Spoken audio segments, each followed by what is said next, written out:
AP రాజధాని అమరావతిలో సొంత ఇంటి నిర్మాణానికి సీఎం చంద్రబాబు శంకుస్థాపన చేశారు. సతీమణి భువనేశ్వరి, తనయుడు నారా లోకేష్ దంపతులు మనవడి దేవేష్ తో కలిసి చంద్రబాబు భూమి పూజ నిర్వహించి ఇంటి నిర్మాణానికి శంకుస్థాపన చేశారు. వెలగపూడి సచివాలయం వెనుక E9 రహదారి చెంతనే సుమారు 5 ఎకరాల స్థలంలో సీఎం సొంత ఇంటి నిర్మించుకుంటున్నారు. వేద పండితుల ఆధ్వర్యంలో భూమి పూజ కార్యక్రమాన్ని కొద్ది మంది కుటుంబ సభ్యుల సమక్షంలో ఘనంగా నిర్వహించారు.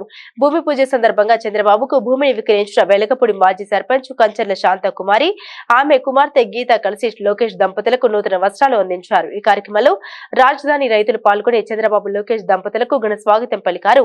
మంగళవారం రాత్రి భూమి పూజ జరిగే ప్రదేశాన్ని రాజధాని మహిళా రైతులు రంగవల్లులతో తీర్చిదిద్దారు. శంకు చక్రాలు, తిరునామాలతో వేసిన ముగ్గు చంద్రబాబు దంపతులను విశేషంగా ఆకట్టుకుంది. శంకుస్థాపన అనంతరం రాజధాని రైతులను చంద్రబాబు లోకేష్ ఆప్యాయంగా పలకరించి కృతజ్ఞతలు తెలిపారు. కాగా చంద్రబాబు రాజధానిలో ఇల్లు కట్టుకుని తమలో ఒకడు కాబోతుండడం తమకెంతో సంతోషంగా ఉందని ఈ సందర్భంగా రాజధాని రైతులు, మహిళలు హర్షాన్ని వ్యక్తం చేశారు.